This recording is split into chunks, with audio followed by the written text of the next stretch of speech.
Hello and welcome to another video. My name is Lizzie and today I'm going to be taking you through my 2022 reading goals.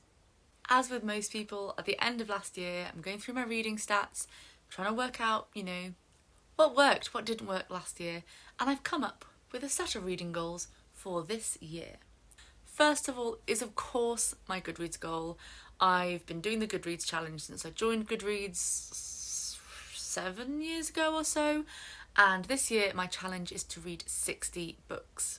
Now last year I did read more than twice that. I read I think over 130 books last year. It was a frankly outrageous amount but I've decided to keep it at 60 this year. I didn't want to feel pushed into reading loads more books, and I just want to encourage myself to read longer books this year, so I kept it at a low goal, or well, not low, but lower than last year's achievement, to try and encourage myself to read books because I'll enjoy them rather than because they will be a short book that I can read in order to get to my goal. So I've kept 60 because that works out as an average of 5 a month, which I think is a good benchmark for me and the amount of time that I have and my reading speed on all of those things. I've also set my goal at 60 books on Storygraph, which I've been using over the last year, and they also have a page goal option on Storygraph, which I've set to 21,000. Now that works out at, if I read exactly 60 books and 21,000 pages, that's an average of 350 pages per book, which is my average goal this year. I really enjoy reading long books. Some of my favourite books are really chunky books. I have so many really chunky books on my shelf, but I tend to avoid them in favour of reading shorter books that I'm still excited for, but I pick them because I will get that kick of having finished a book. So I've set it as a specific goal to read longer books and get that average up, to try and encourage myself to read more of the longer books on my shelf. I have set up a little tracker to keep track each month of the average, so my sort of mini goal within that is to try not to drop below 350 each month, just to try and keep that average up through the year, rather than get to December and be like, I need to read one 2,000 page book, and I try and keep it going throughout the year. So I've set up a little tracker to keep that, keep me on my toes for that one. My other main general reading goal is to reduce my physical TBR. I was doing a really good job at this last year. I got my TBR to the lowest it's ever been, I think. Still wasn't that low, but it was the lowest it's ever been, between a lot of reading and a lot of unhauling. And then I got more books. Between my birthday at the end of last year, a trip to Hay-on-Wye, Christmas, general lack of self-control in the Waterstone sale, my physical TBR is this shelf behind you. This is my TBR full bookshelf. It's a lot. It's a lot. So my main goal this year, which I'm already not doing very well at, is concentrating on my physical books, reading fewer Kindle books, reading fewer e-arcs, maybe audiobooks. I mean, I listen to them in the car when I wouldn't be reading, so I don't know if that's necessarily something to kind of cut down on. But this has to be my focus. This has to be my focus, because otherwise, why do I even have them? I'm also doing 3 reading challenges this year.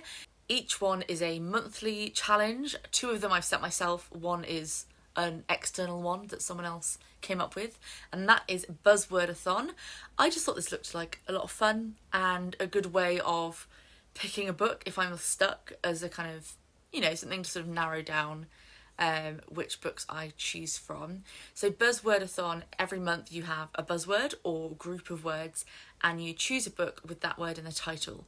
So it might be directions, so like up, down, left, right, north, south. It might be a specific word. I think one of them is all, A-L-L.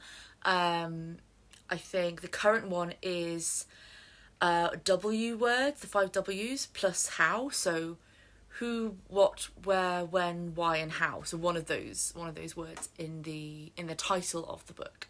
The other 2 are goals that I've set myself to again encourage myself to read the books on my TBR, and specifically the ones that I'm scared of.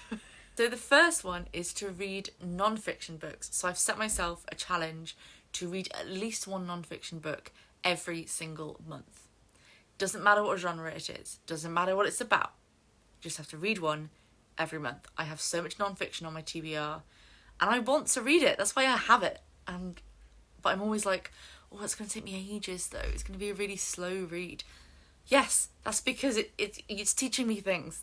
I need to absorb the information. So I've set it as a formal reading goal so that I will actually do it. And it seems that I'm not the only person who thinks this, because I set it as a storygraph challenge and I made it public just in case anyone else was interested.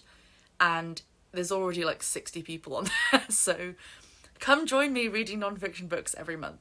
The last one is very specific to me. I mentioned this last year in a video. I have a lot of books about the Tudors on my TBR and I need a bit of a push to read them because again, I have them because I enjoy them and I'm looking forward to reading them and I want to read them. So every month I'm going to read at least one book off my Tudor TBR, as I've called it, or basically the books on my TBR that are about the Tudors, either fiction or non-fiction.